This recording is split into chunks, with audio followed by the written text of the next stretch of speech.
I come from a very normal Swedish family. I wasn't rich, I wasn't poor. My look was not something I really thought about much.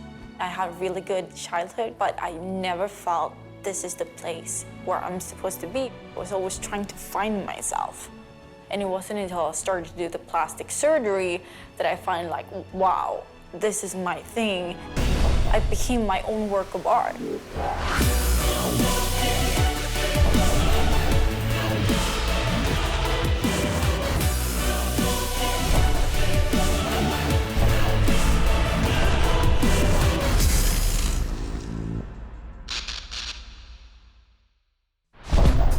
What I'm trying to achieve is a very cartoonish look, a new type of superhero. Now, basically, make a living out of it. I can try to list the work I've done on my body, but I'm gonna forget things. It's so much. 4 breast augmentations, 4 nose jobs, ears made like elf ears, a few runs of liposuction, 1 labioplasty, 1 Barbie pussy procedure, 6 ribs removed. Rib number 3, let me know. Can't believe that just happened. Oh, eye color change, 2 eyelid surgeries, permanent makeup. For Pixie, the list of her procedures goes on and on. I cannot really count how many procedures I had, but I would say it's far more than 200 procedures. Her drastic modifications have caused tension within her family. Many people have been left wondering why she has altered her natural beauty. But this hasn't stopped Pixie in her pursuit of cartoon perfection. I just came back from South Korea where I had a complete jaw reconstruction. She even allowed doctors to break, shave, and reset her jawline. This is a process to make my face smaller, to make my eyes pop and look bigger. And now I want a full set of veneers, want really bright white teeth, really cartoon teeth. What drives Pixie to look the way she does? Is she driven by the image she has in her head? Or the fame and fortune that could come with it? Pixie lives in Agora Hills, California, where she is staying with her manager, Marcella. Marcella is putting together a roster of people who've had extreme plastic surgery, and she is hoping Pixie will be one of her top clients. Well, the first time that I came across Pixie is because I was looking for all these plastic personalities with tons of surgery. And as an agent, I wanted to look for that particular Barbie look-alike Barbie doll per se. And of course, Pixie popped in my Google search, Instagram search. So I write her a message and I say, well, she's never gonna reply to me, but she actually did. I consider Pixie as a friend, and I offered my home and my family, so she's part of my family now, so I believe here she has found peace. How is Pixie feeling about her relationship with her parents? I know the mom was kind of concerned in the very beginning. When she started her transformation, she even expressed feelings of, please stop doing this. I would love to have the chance maybe to talk to Pixie's mom and dad and maybe try to make her understand that she's safe with me, that I'm not encouraging anything. It's just all becoming from her and follow with her dream of becoming whoever she wants to become. Yeah, everybody wants to look like Melania Trump right now, so. Right now, we're gonna go and see Dr. Cam's. I have an appointment for getting a full set of veneers to get these really bright American Hollywood smile. My whole transformation is like a journey, and like every day is new and exciting, and seeing my body change, for me, it's just really positive. Although the transformation has been good for Pixie, it has changed things with her family. I'm a little bit sad because I don't have that much contact with my family. I mean, they're my family. They're always gonna be my family. But we don't communicate that much. I think they were really disappointed in me, and they did not understand at all. I think they're also sad because, you know, it's hard for all parents to see their kids change. För det första så tycker jag att det kan vara farligt när säger kroppen nej, stopp. Vad händer sen? Hon är 26. Vad händer när hon är 62? Och så var hon så vacker. innan. With the jaw surgery fresh in her mind, Pixie arrives at the dentist, eager to know what they might say. I'm far from healed yet. I've just been able to start to eat. But, you know, I have to get started somewhere, so a consultation to start with, and then we'll see what the dentist have to say about it. I'm so ready for this. Go ahead and have a seat for me. You know, I had the jaw surgery done. You know, I told you I went to South Korea. Yes. I had it done. How did that go?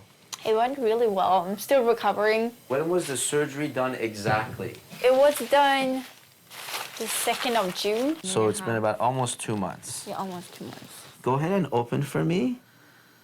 Oh, wow. That's how big you can open? All right. Pixie, I can't work with that. Well, Let's see. I'm working on it. Oh, my God. So we might need to let this heal a little bit more. Usually, after an invasive surgery, we want to wait about 4 to 6 months after that for recovery. So with this limited opening, we can't really do anything. What? We got at least a couple more months. No. Guys, how you doing? We're doing good. We're doing good. We're doing an examination on her, Yes. and we are evaluating how big she can open. She can't even open, Marcella. My problem is, I was just speaking with one of the clients that wanted her for commercial. Yes. And now the problem is I'm gonna have to tell them that it's not gonna be possible. Absolutely. Because We gotta push it back. And that's a big problem. Because I have this client locked down for 3 months, you know, we thought the surgery was not gonna take that long. So how am I gonna explain the client that she cannot open the mouth because she did this surgery and so and so? So that's gonna push everything back. In LA, with so many actors and models relying on their looks to make a living, dentists like Dr. Cam need to keep a level head when seeing patients. Us as practitioners, we need to make sure that we stay within our ethical, our honest diagnosis. Sometimes it creates a fine line between patients thinking that, okay, well, we just want to do this because there's a money factor involved. Do you see a lot of people like this in LA? I do see in Los Angeles a lot of patients getting into cosmetic surgery and whatnot, but I think Pixie is one of a kind. Today was a little bit disappointed because we were not expecting to have to wait that long to do her teeth. This is a live and learn experience, you know? She's the first one doing this stuff, you know, so it's just like an experiment. When you look in the mirror, what do you see? I see a happier person for every day that is passing by. I want to live in a magical world, in a magical place, and I want to show that to the world that, you know, anything is possible. You can achieve anything. I am creating my own dream life. I can compare my body with a Ferrari. My body is really expensive. I don't think that anything that we're promoting in today's society is realistic. I have a question. What is more fake and what is more real? Plastic surgery, makeup, or Photoshop, where you look nothing like you do in the picture. What's the most fake? Everything on social media today is at least one of them. Everything. I think I'm more honest than most people on social media. I actually say what I do. I'm not trying to lie to anyone. My whole life is a journey. And you know, as long as you enjoy the journey, that's what is important. I am basically a piece of clay and I'm trying to mold it into what I want it to look like. I was born in Serbia. I moved to Gothenburg in Sweden. When I was 17, I saw pictures of curvy celebrities in magazines. They looked amazing. It was then I knew I wanted a big bum. –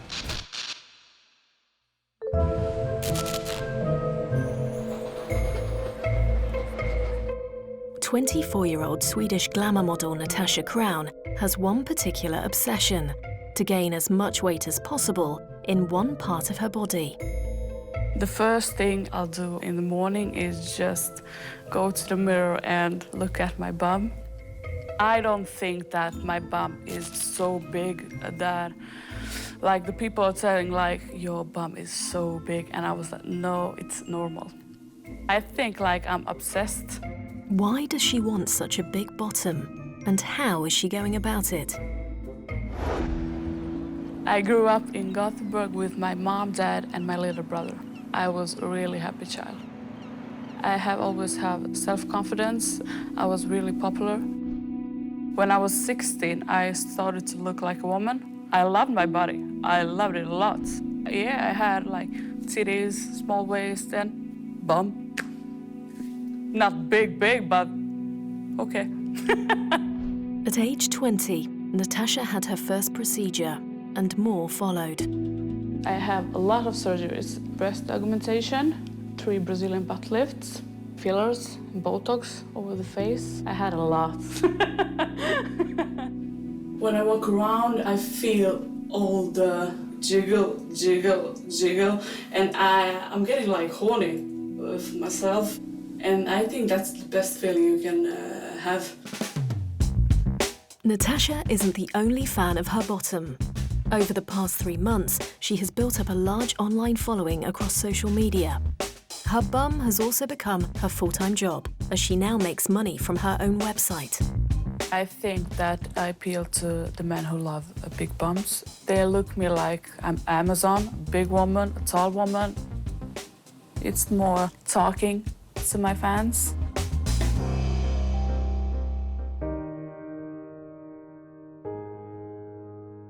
Natasha may have thousands of supporters in the virtual world, but what about the other people in her life?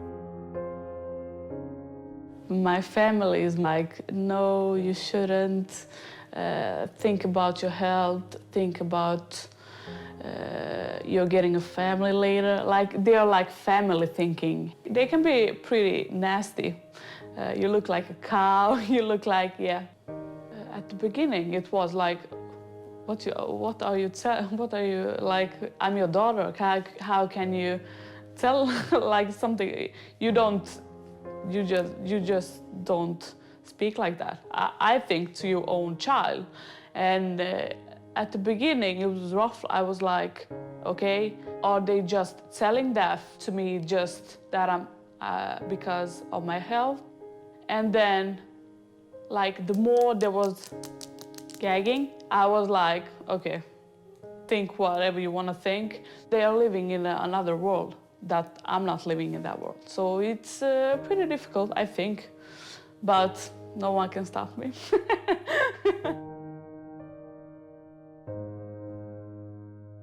I think that I have body dysmorphia. I don't think I'm so big. When I'm shopping, then I realize that I'm really, really big because I can't find clothes here. And then like oh, okay, I'm big. Some days I feel like more slimmer and I don't like it. I want to be like sexy. I feel like I have power. I can do whatever I want. Men love it, but I love it more. Natasha's regular surgeon is Dr. Byrne.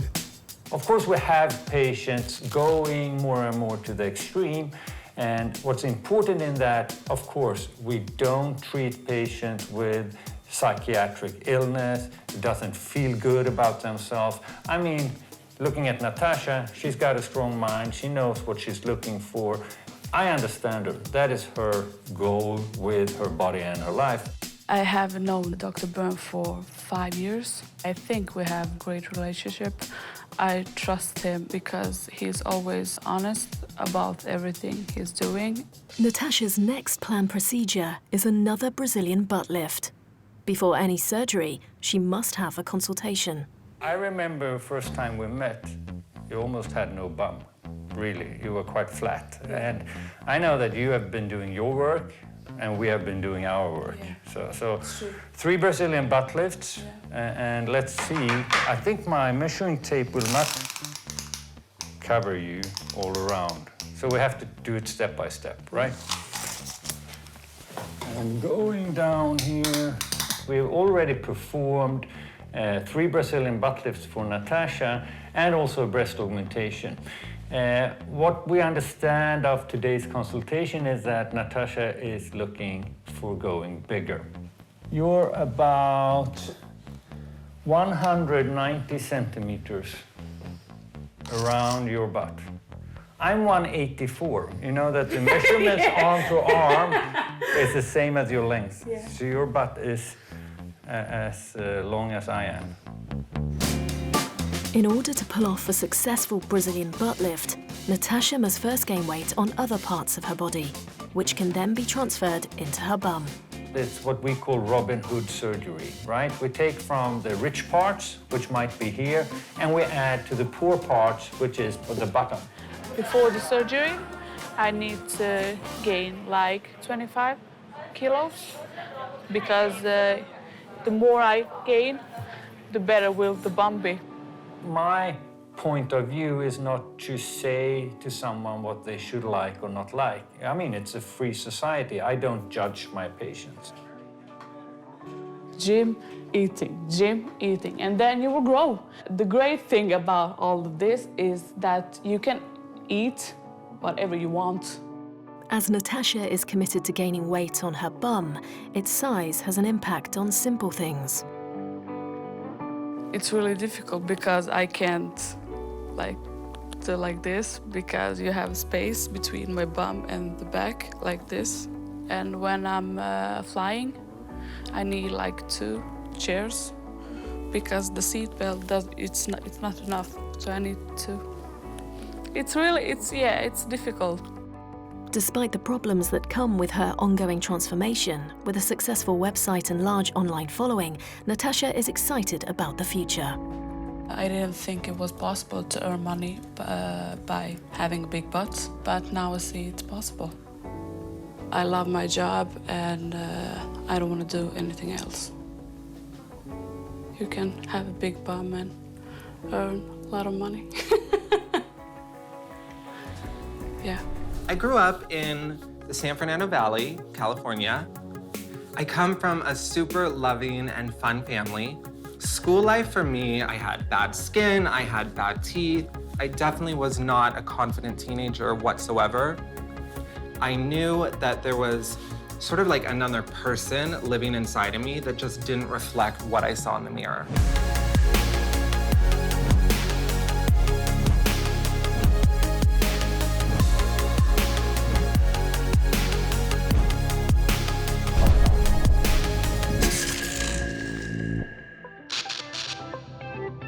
Nowhere is prouder of its plastic surgery culture than Hollywood.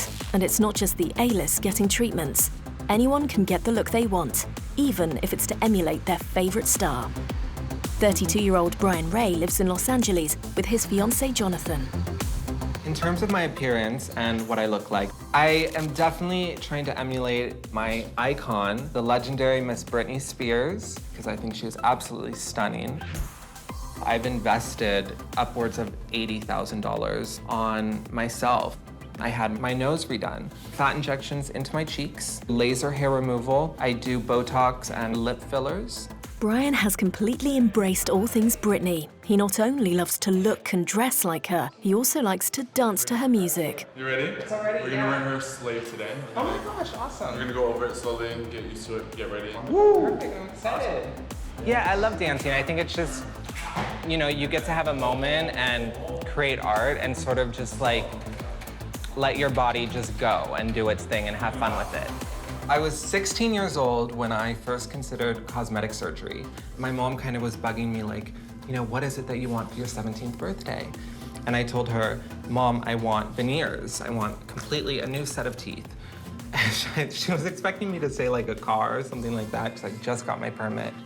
Laurie, Brian's mother, is an entrepreneur and pastor. I feel that the work that Brian likes to have done makes him happy. So it makes me happy that he's making himself happy and being true to who he is. I don't enable him in any way, but I'm a supportive mom, absolutely. Brian's social circle are also accepting of his surgery.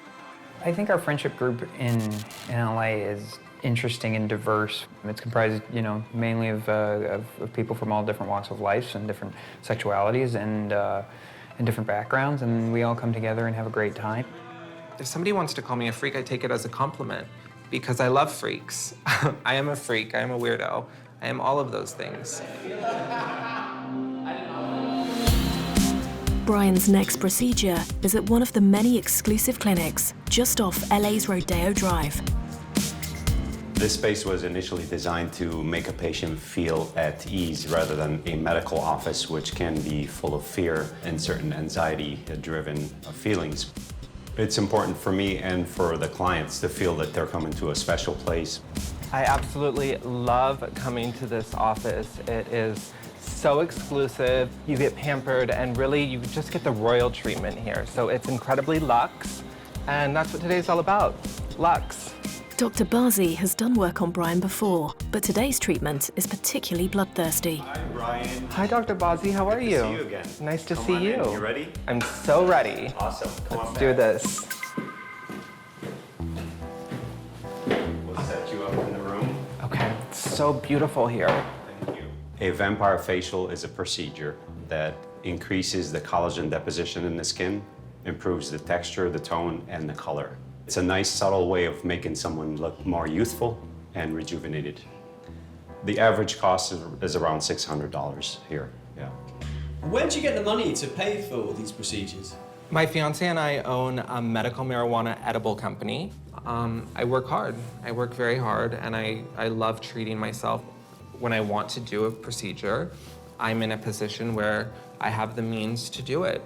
All right, so we're gonna draw the blood right now. That's the blood. Here we are. This is 10 ml of blood, and we're gonna put it in the centrifuge to separate the PRP from that. We'll get the PRP on top. PRP is Brian's own blood plasma, and it will be injected into his face to rejuvenate the skin. I always wonder if my blood has any glitter in it. It has glitter, lots of glitter. See it on Yes, top? yes. Should I remove my makeup? Oh yeah. Yeah. You have to remove the makeup. Okay. All of the makeup. All of it? Yeah. And You what? can do that in the bathroom. Okay, perfect. I don't love not, having some makeup on. It's all in the name of the goal, the goal of youth and beauty. I'm very proud of my skin because, like I said, I am 32 and it's still very smooth and there's no hair. And I do laser hair all over my face and body. I get laser done every 6 to 8 weeks. And I have for the last 10 years. My theory on hair is that it's aging. It makes you look older. So I like my body to be incredibly smooth, and it goes back to Peter Pan and never growing up, and to everyone else might seem strange and odd, but for me, it's my normal, and I've imagined what I want my life to be. Is it pretty painful? I mean, if it gets to the scalp, to the forehead, it's on bone. Okay. I gotta feel something. No pain, no gain. No pain, no gain.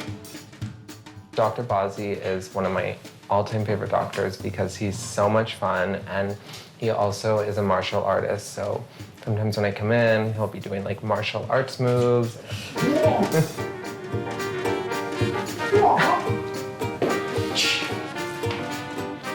Yes.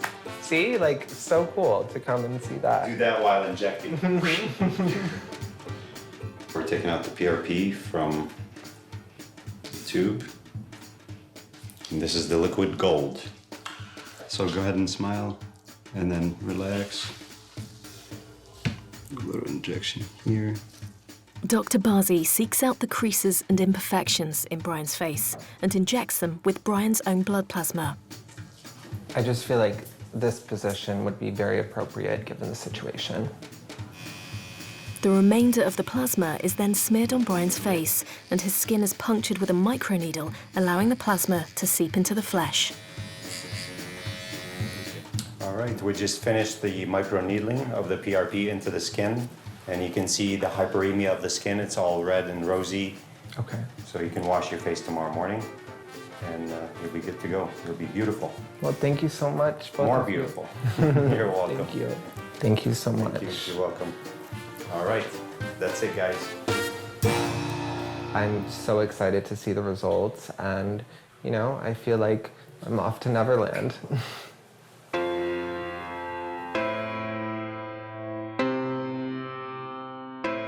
Brian is going to expect a response from the platelets when they release the growth factors, and that stage takes about 2 weeks. Deposits of microscopic fat and more vessel formation to enhance the skin color and texture and tone. And that can last up to 6 months. I am feeling incredible after my vampire facial. I know right now I may look a little horror movie, but it's all in the name of beauty. The relationship I have with Brian isn't a relationship with Britney Spears. It's with a real human being, and a real human being who strives to be a better person. I'm quite good with how I look. I think natural is fine for me in my own way. I don't need it, but each to their own. I'm not sure where Brian's drive comes. Obviously, he's Britney Spears' #1 fan, so she is a driving force. And I think it's sort of like addictive. I'm definitely always going to be tweaking myself. Like, I don't see me stopping this lifestyle at all. But that being said, I am very comfortable in my skin. I'm confident with who I am and the journey that I'm on. And it's all about sort of just following my dream and following my passion and continuing expressing myself in this form of art. It's kind of always evolving. I don't know what the next step is. That's part of the fun and the journey of it all. And I'm just along for the ride, really.